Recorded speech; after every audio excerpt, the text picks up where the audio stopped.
Hey everyone, I'm Jim Garrett, Senior Director of Product Strategy and Planning for Harman's Luxury Audio Group. We're here at CEDIA 2019. I'm standing in front of the Arcam display. We are showcasing off a couple of great new products here, and I want to talk to you first about a new product that's part of the HDA range of integrated amplifiers. A little less than a year ago, we introduced the SA10 and SA20, the first two integrated amplifiers in the market. The SA20 uses our G-class amplifier, 80 watts per channel, high-res DAC built in, and a host of great features for the audiophile in a two-channel product. Where we're stepping up from there is the new SA30 that will be available in the fourth quarter of the 2019 calendar year. This takes all of the core functions and features that are found in the SA20. We build them up with a more powerful G-class amplifier. We rate this one at 2x120.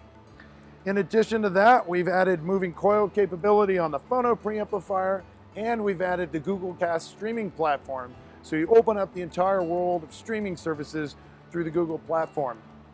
In addition to that, we've added an HDMI eARC input. This makes this a great piece to connect to a video system. You can have a couple of great loudspeakers, a subwoofer, made it up to have a 2.1 audio system. With this type of quality and a great pair of loudspeakers, that two-channel system is going to outperform 5 mediocre speakers at any point in time. This will make a fantastic audio system from that. Taking it even a step further, we've included Dirac Live room calibration so that we can optimize the performance of the system for the dedicated environment that it's found in. And we have a full host of control and functionality in addition to a handheld IR remote. We've also included full IP control and RS-232 serial control, so this could be integrated into a modern third-party control system.